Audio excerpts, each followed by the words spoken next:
Today we unearth a story that has been buried under layers of silence, deceit, and respectability.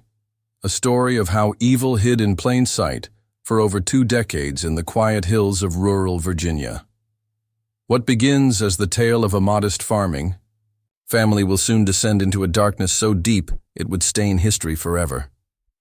In the early 1830s, Franklin County, Virginia, was a place of simple living. Rolling green fields, red clay soil, and clusters of small farmhouses dotted the landscape. The area was populated by hard-working families who lived off the land, churchgoers who knew their neighbors by name, and people who valued loyalty and trust above all. It was in this community that Ezra and Constance Sullivan built their reputation. By all accounts, they seemed like the very image of respectability. Ezra, a stern but well-spoken man, was known for his work ethic. Constance, with her calm smile and generous spirit, often brought baskets of bread and vegetables to neighbors in need. They lived in a modest 2-story farmhouse, painted white with green shutters, nestled among tall oaks and fields of corn. From the outside, nothing seemed unusual. The Sullivans were admired, even envied, for their steady harvests and apparent prosperity. They attended church every Sunday, donated to local causes, and often offered shelter to children from struggling families. To the townsfolk, the Sullivans were not only trustworthy, they were exemplary. Yet, behind the painted shutters and beneath the neatly swept floors of the Sullivan farmhouse, something unspeakable lay hidden. Rumors occasionally flickered through, the county like dying embers. Some locals whispered that the Sullivans never seemed to age, that their farm yielded far more than their neighbors, that children who had been seen going toward the farmhouse were not always seen returning. But, in a time when gossip was often dismissed as malice or superstition, such whispers faded into the background of rural life. After all, Ezra and Constance were pillars of the community, and who could believe that behind their benevolence lay cruelty? As the years passed, the farmhouse became more than just a home. It became a landmark. Strangers on long journeys were sometimes offered meals there, and families in hardship were comforted by the Sullivans' supposed generosity. Many entrusted their children into the couple's care, believing they would receive kindness, shelter, and perhaps even education. The Sullivans were seen as saviors in a time when poverty and famine stalked the countryside. What no one could see was the hidden door in the farmhouse's back hall. Concealed behind stacked barrels, it led to a staircase that descended into the earth. The stairs were narrow, steep, and perpetually damp, carved into the soil and lined with rough wood. At the bottom lay a basement, unlike any cellar one might expect. There was no storage of grain or root vegetables, no barrels of cider or salted meat. Instead, the air was thick, suffocating, and laced with the smell of rot. Flickering lanterns cast shadows on walls reinforced with iron rings and chains. And it was here, beneath the ground, beneath the Sullivans' respectable facade, that dozens of children were imprisoned. In the year 1834, the horror that had lurked unnoticed for so long was finally uncovered. Authorities, responding to vague reports of missing children across state lines, traced their inquiries to Franklin County. The Sullivans' farm, with its strange history of taking in so many children, soon drew their suspicion. What they found beneath that farmhouse would shock not only the county but the entire nation. 47 children, some as young as 4, were discovered chained to the walls, emaciated, filthy, and silent.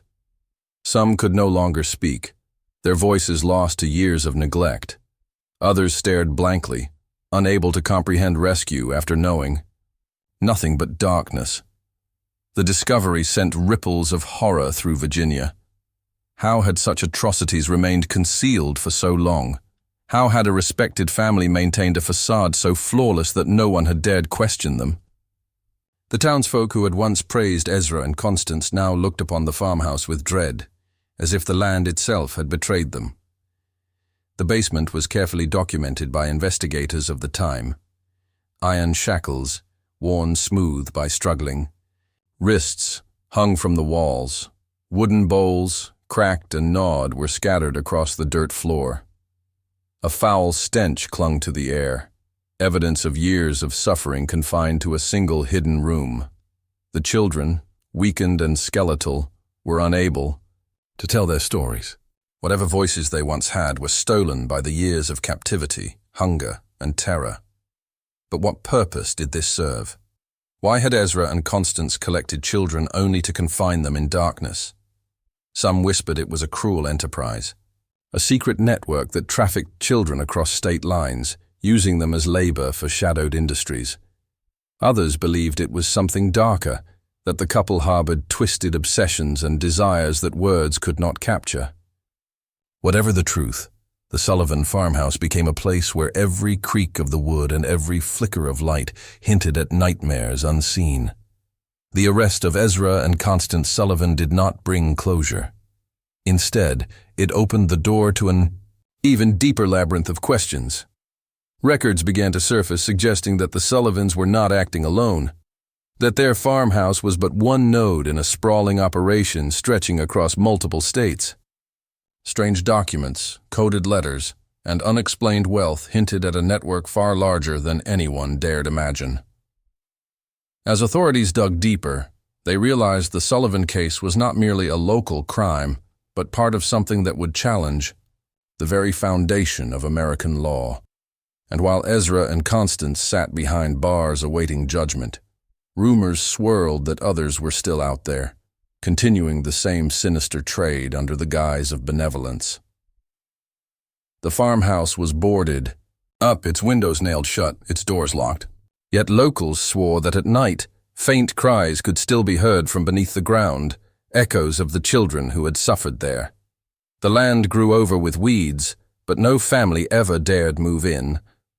The Sullivan name became synonymous with betrayal, evil hidden behind a smile, and the fragility of trust in even the most respectable neighbors. The first chapter of this story closes with a haunting realization. Evil does not always announce itself with fire and fury. Sometimes it wears the mask of generosity, the smile of kindness, the familiar face at Sunday service, and it is precisely this disguise that makes it so deadly. But the basement was only the beginning.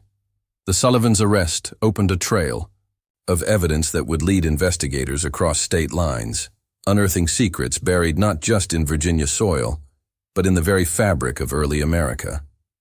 What began as the discovery of a single basement would unravel into a vast network of horror, deceit, and unthinkable cruelty. The discovery beneath the Sullivan farmhouse was a wound that refused to heal. Newspapers across Virginia carried headlines of horror, their language trembling to capture the scale of what had been uncovered. 47 children, emaciated, scarred and silent, were pulled from the depths of a home that had once stood as a beacon of respectability. But for investigators, the nightmare did not end with the basement. It had only just begun. The Sullivans were taken into custody, their farm sealed off, but questions multiplied like wildfire. Why were the children there? How had the couple managed to conceal such cruelty for over 2 decades? And most chilling of all, were they truly acting alone? Authorities soon realized that the Sullivan case stretched beyond the boundaries of Franklin County. Some of the children rescued from the basement were identified by families in neighboring states, North Carolina, Tennessee, and Maryland. Others had no records, no missing person reports, no one stepping forward to claim them. It was as if they had been erased from memory before they were ever found. This puzzled investigators, for in the 1830s, every child was considered precious labor to struggling families.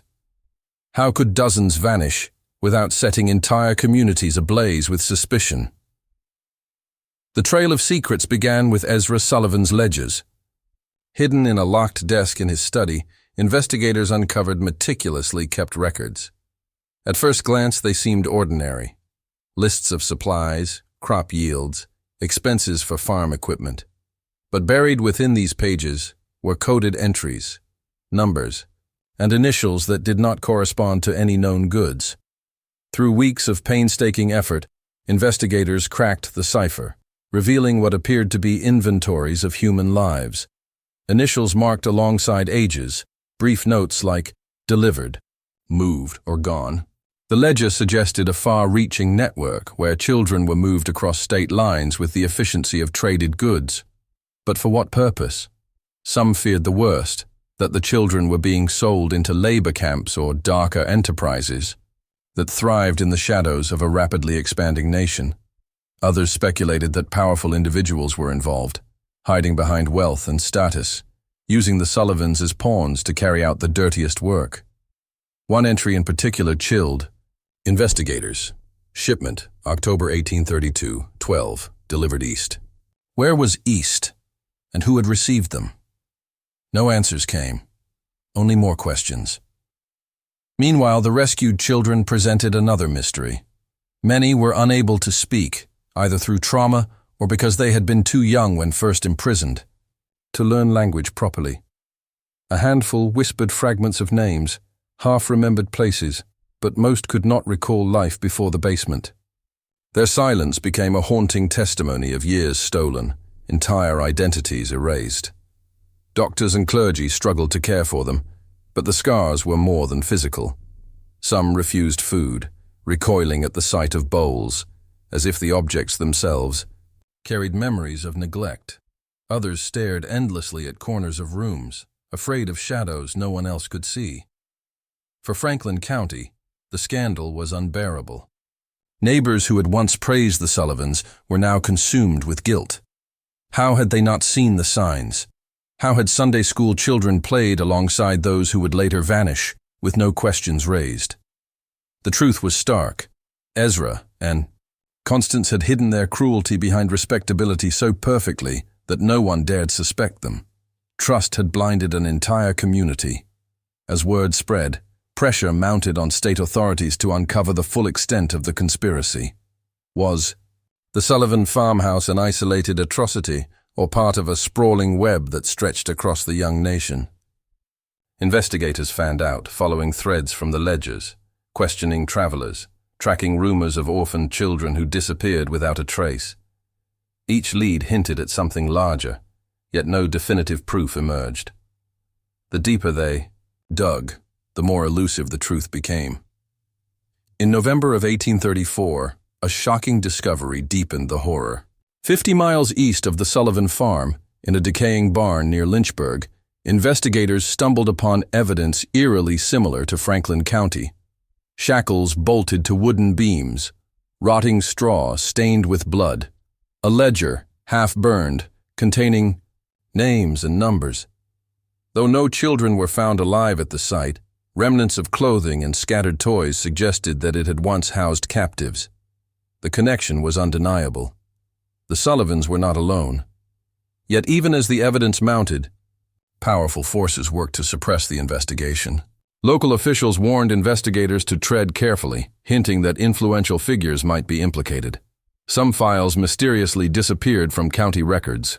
Witnesses who claimed to have seen wagons filled with children traveling at night suddenly recanted their testimonies. It seemed that the deeper authorities pressed, the more resistance they encountered. Meanwhile, Ezra and Constance remained eerily calm in custody. Though no words were recorded from them directly, guards reported that Constance carried herself with quiet defiance, as if convinced that the law would never touch her.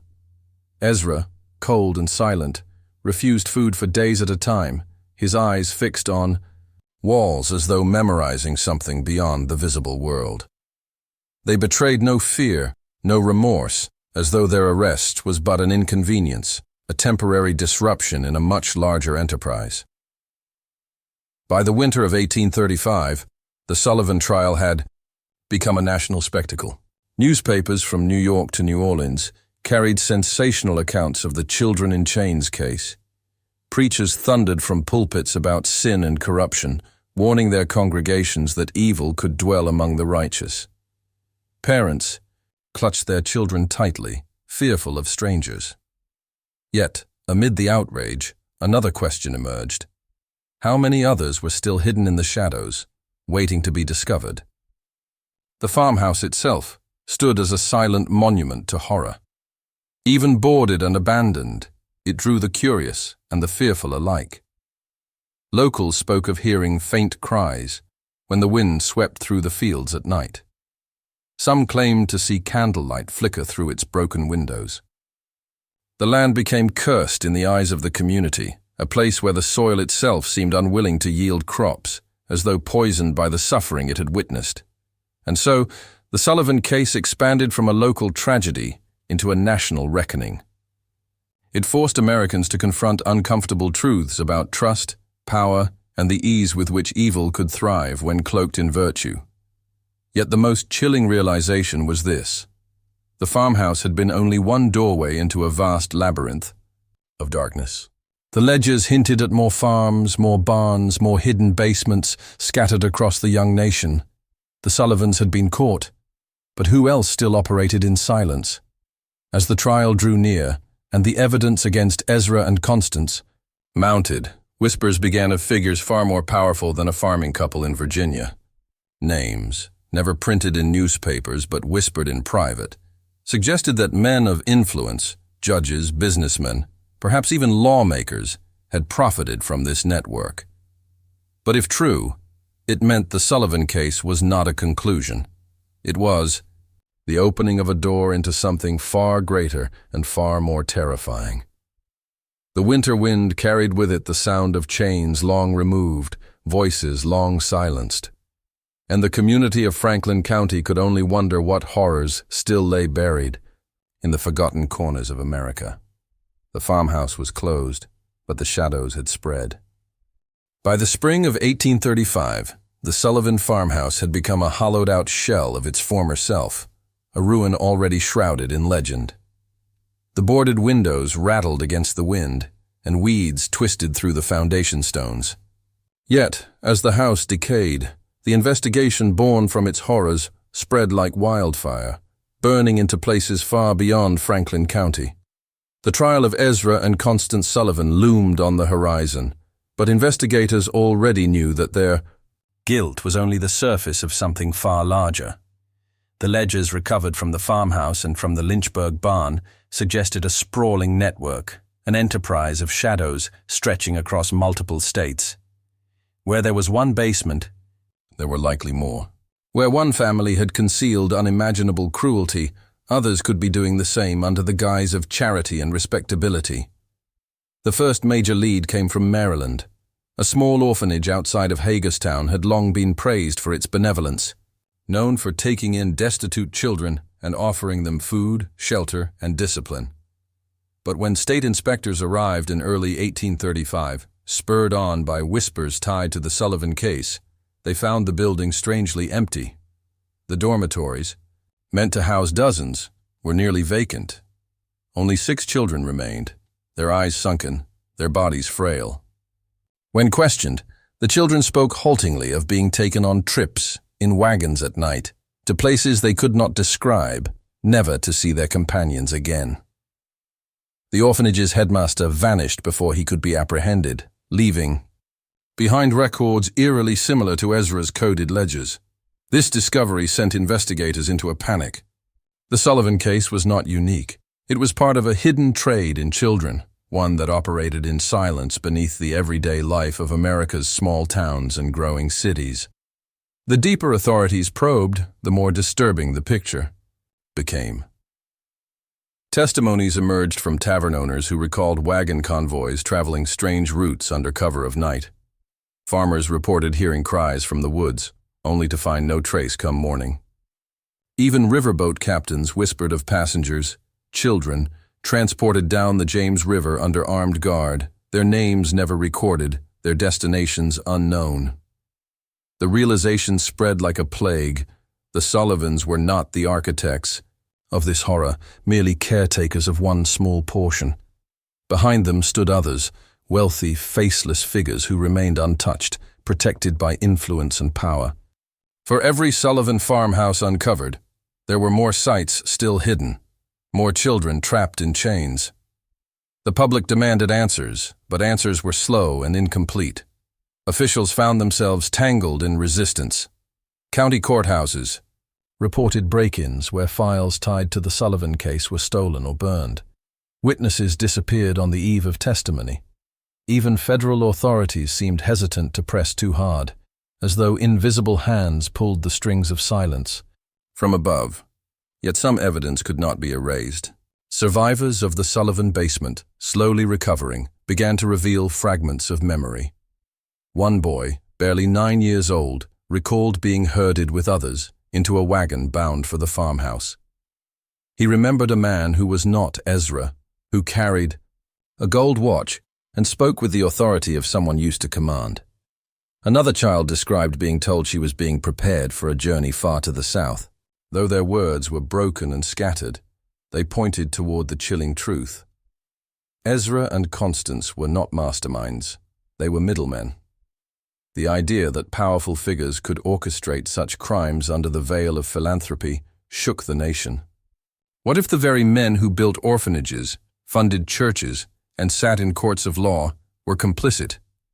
What if the system itself was laced with corruption so deep that no child was truly safe? By summer of 1835, investigators followed one of the most promising trails yet, ledgers that hinted at connections to Charleston, South Carolina, then one of the wealthiest cities in America. Charleston's harbor bustled with trade, ships coming and going with goods, cotton, and tobacco. But what else moved through its docks? Rumors spread of hidden warehouses near the waterfront, places where children vanished into crates and wagons before being carried away inland. No official raid ever confirmed these suspicions, yet the whispers persisted, building Charleston's reputation as another node in the web. As more evidence surfaced, the Sullivan case began reshaping American law. Lawmakers in Virginia and neighboring states debated new measures to regulate orphanages, demand stricter records of child labor, and expand the authority of inspectors. But these reforms came too slowly to stop the spread of terror. For each shuttered basement, there seemed to be 2 more waiting in silence. Meanwhile, the trial of Ezra and Constance unfolded with grim inevitability. The courtroom overflowed, with spectators desperate to witness justice, yet the proceedings revealed little. Ezra remained cold, silent, unflinching, while Constance occasionally wept, but never confessed. When questioned about the ledgers, both denied involvement. When asked about the children, they claimed ignorance, as if the basement itself had operated without their knowledge. Their evasions infuriated the court, but intrigued investigators. Why would they deny everything when the evidence was so overwhelming? Perhaps because to confess would mean naming others who would not permit such truths to surface. Whispers grew of threats made against the Sullivan family in jail, that they had been warned to remain silent at all costs. Guards claimed to hear footsteps at night in the corridors, though no visitors were recorded. Strange letters arrived for Constance, written in coded phrases she tore to pieces before anyone could read. The trial concluded with their conviction. But the sentencing brought little comfort. Ezra and Constance were sentenced to death, a punishment meant to deliver closure. Yet many left the courtroom unsettled. If the Sullivans were executed, their secrets would die with them. The web they hinted at, the network that stretched across state lines, would slip further into the shadows, untraceable, unstoppable. And indeed, after the verdict, the silence thickened. The orphanage in Maryland burned to the ground before further evidence could be seized. The Lynchburg barn collapsed in what locals claimed was a fire set deliberately. And strange wagons were still reported moving along rural roads at night, their drivers masked, their cargo hidden. The Sullivan farmhouse stood abandoned, but it no longer felt like the epicenter of horror. Instead, it was a reminder that evil had scattered, flowing outward into unseen corners of America. Families grew suspicious of neighbors. Orphanages once praised as havens were eyed with distrust. Communities that had once prided themselves on trust and unity now carried the weight of fear. For the children rescued, the scars remained. Some never recovered, living out their days in silence and fear. Others tried to rebuild their lives, but were forever marked by what they endured. Their very existence was proof of what had been hidden beneath the veneer of decency. They were the living evidence of the web of darkness, The Sullivans' execution was scheduled for autumn. Crowds prepared to witness their end, eager to believe that justice had been done. But those who looked deeper knew the truth, ending the eye. Lives of two farmers would not unravel the sprawling nightmare. It would only bury its secrets deeper, driving the conspirators further into the shadows, where they thrived best. As the noose tightened, so too did the silence surrounding the network. America, still young and fragile, would have to decide whether it was willing to confront the darkness festering within, or whether it would turn away, allowing horror to continue unseen. The farmhouse was quiet now, but the echoes of chains and cries remained. And in the stillness, a question lingered, heavier than the gallows. How many more basements lay hidden beneath the soil of America, waiting to be unearthed? The summer of 1835 gave way to an autumn thick with dread. The nation's eyes were fixed on Franklin County as Ezra and Constance Sullivan prepared to face the gallows. Their names had become synonymous with horror, their farmhouse a landmark of cruelty. Newspapers called them the Butchers of Virginia, the Child Thieves, and the Keepers of Chains. Crowds gathered outside the courthouse not simply to see justice, but to exercise their own terror, hoping that by witnessing the punishment of two, they could forget the crimes of many. Yet for those who studied the case, the trial was less about truth and more about silence. The prosecution presented the children as living evidence. Emaciated and scarred, they were carried into the courtroom, their presence enough to draw gasps from even the most hardened onlookers. Shackles and chains, taken from the Sullivan basement, were laid out on wooden tables, a grotesque display of iron and rust. Ledgers with coded entries were read aloud, each line like a blade, cutting deeper into the illusion of benevolence. The evidence was overwhelming. But when the defense finally spoke, it did not aim to prove innocence. Instead, it sought to create confusion, to cast the Sullivans not as masterminds but as caretakers forced into silence by more powerful figures. Constance's lawyer argued that she had been a woman under obedience, coerced by her husband and unnamed men whose influence stretched far beyond the borders of Virginia. Ezra's defense remained starkly simple. He refused to speak at all, his silence a wall higher than any the court could breach. This refusal unsettled everyone. Some saw it as arrogance, others as proof that Ezra was protecting names too dangerous to reveal. A rumor spread through Franklin County that the Sullivans had received threats even while in custody, that should they reveal the identities of their partners, their children, extended family, or even sympathetic townsfolk would pay the price. If true, then Ezra and Constance were less defendants than pawns, sacrificed to keep the larger network hidden. As the trial dragged on, reporters noticed peculiar absences. Witnesses who had promised testimony failed to appear. Files expected from county offices in Lynchburg and Hagerstown never arrived. Whole days of proceedings passed with little progress, as though someone beyond the courtroom walls was strangling the flow of information. By the third week it was clear, this trial would not expose the web of darkness hinted at in the ledgers. It would instead narrow its gaze to Ezra and Constance, ignoring the larger forces that might have orchestrated the trade. When the guilty verdict was delivered, the crowd outside erupted into cheers. People wept, prayed, and embraced, as if evil itself had been defeated in that single moment. But beneath the surface, unease remained. No mention of the orphanages, no mention of the coded shipments, no mention of Charleston or the riverboats.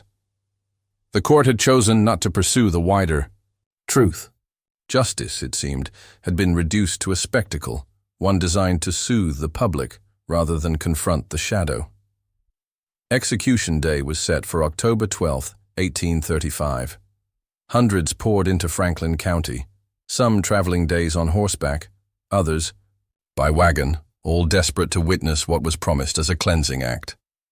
The gallows were built on the edge of town, tall and stark against the sky.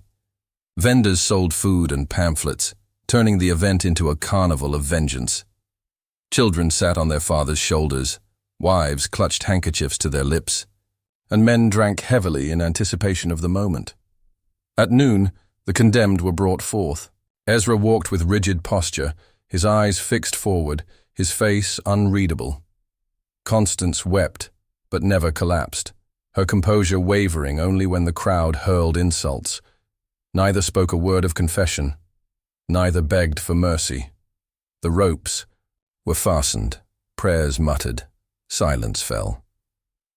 And with the drop of the platform, the chapter of the Sullivans seemed to close, or so the public was told. In the weeks that followed, an odd pattern emerged. Newspaper accounts of the trial and execution began to vanish from archives. Editions that once carried headlines about the Sullivan children were quietly replaced with other stories, or found missing entirely. County clerks reported that trial. Transcripts had been lost to accidental fire. Court records showed gaps where the Sullivan files should have been. Even family Bibles, where births and deaths were meticulously recorded, contained blank spaces where the names of the rescued children ought to have been written. It was as though the entire nation had decided to erase the memory of the farmhouse and its horrors. Some called it mercy, an effort to protect the surviving children from lifelong shame. Others believed it was something more sinister, deliberate erasure, a cleansing of history ordered by those whose names would have surfaced had Ezra or Constance spoken.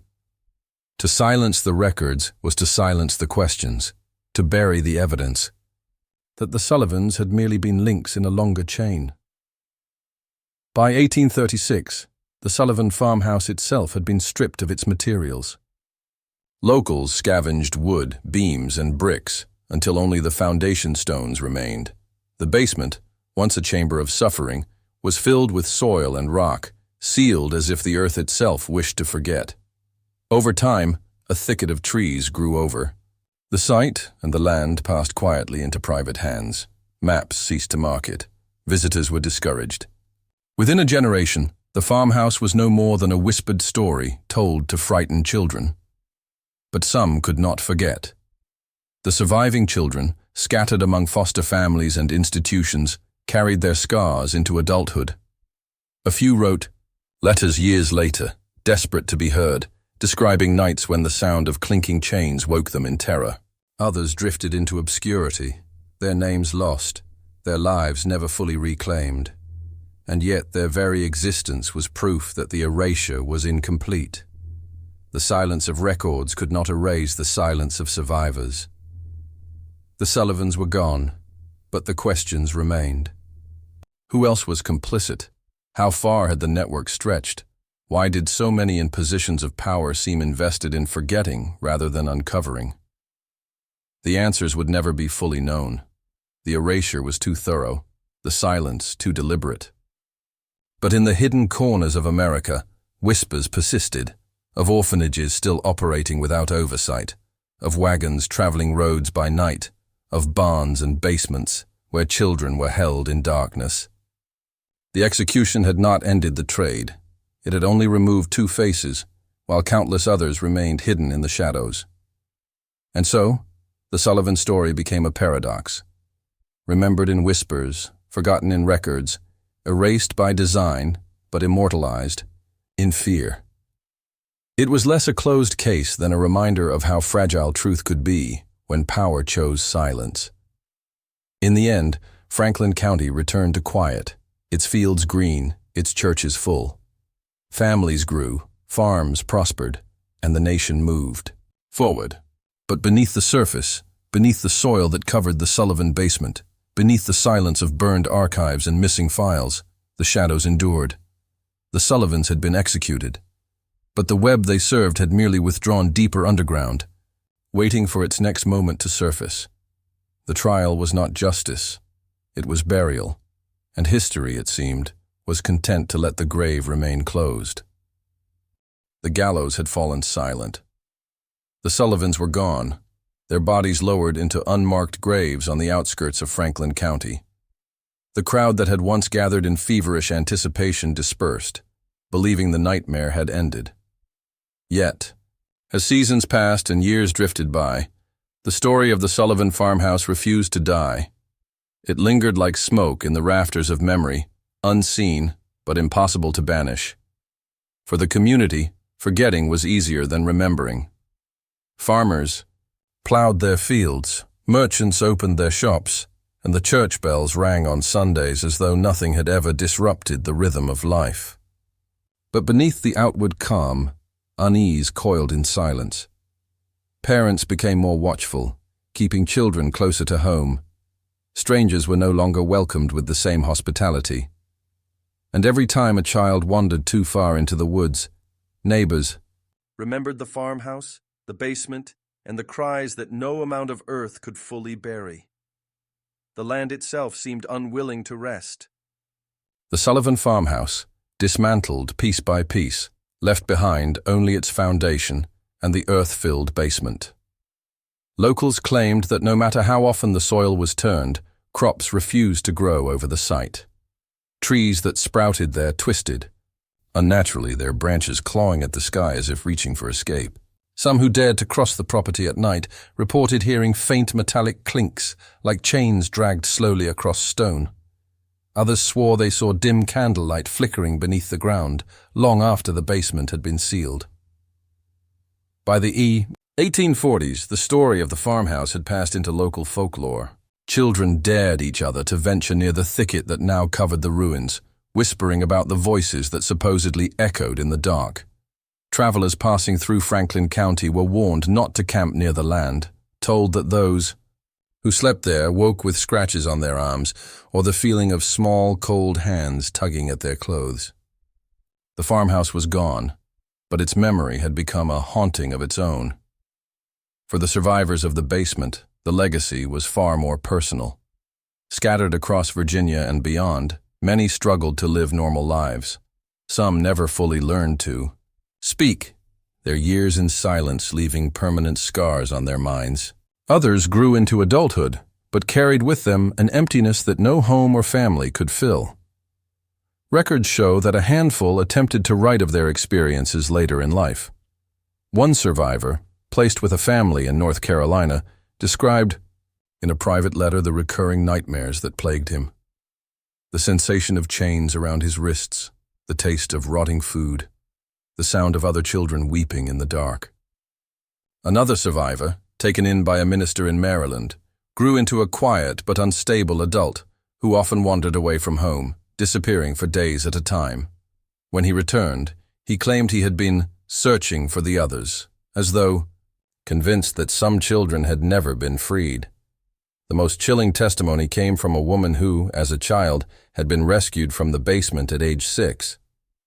Decades later, she confided to her own children that she often dreamed of Constance Sullivan's face, not as a tormentor, but as a motherly figure who spoke to her in soothing tones while tightening the chains around her wrists.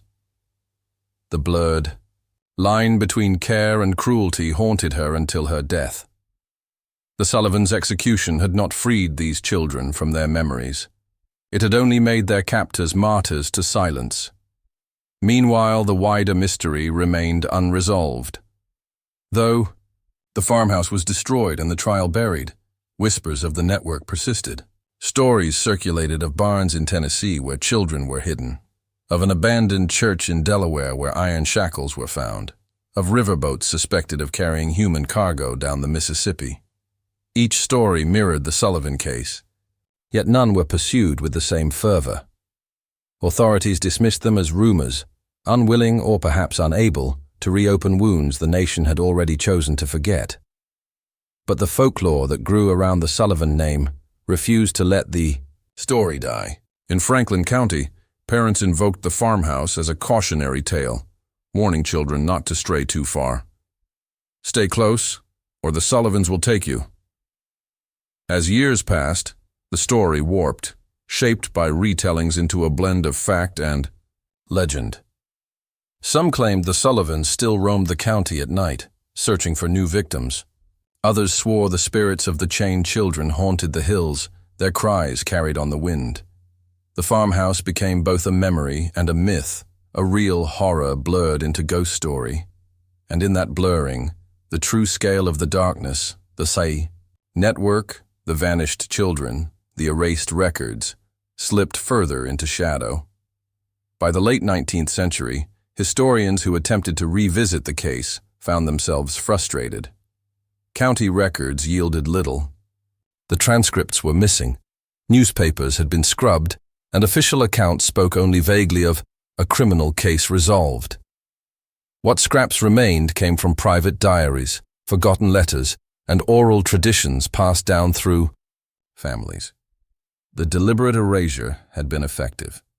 The Sullivan horror was remembered not in books, but in whispers. Yet those whispers carried a different kind of power. They turned the Sullivans into legends of dread, their farmhouse into a symbol of what evil could hide beneath ordinary appearances. The story endured not because it was written, but because it was feared. And in that fear lay the haunting legacy of a nation that had chosen silence over truth. The Sullivan case revealed a chilling paradox. When horror is too vast, too shameful, too entangled with power, it is not remembered. It is buried. And yet, no matter how deeply it is buried, the ground itself resists. The cries seep through the soil. The shadows refuse to fade. The children rescued in 1834 became living ghosts, reminders of what had been hidden beneath respectability. The land itself became cursed ground, a place where crops withered and travelers felt watched. And the nation carried within it an unanswered question. How many others had vanished into basements and barns, their names erased, their stories untold? The Sullivan farmhouse was destroyed, but its legacy was indestructible. It lived on in folklore, in fear, in nightmares passed from one generation to the next. And for those who still listened closely, the silence of official history spoke louder than any written record. The silence was deliberate. The silence was damning. Some horrors refuse to remain in the past. They wait, lingering in the shadows, daring us to look closer. But are we willing to face what might be uncovered?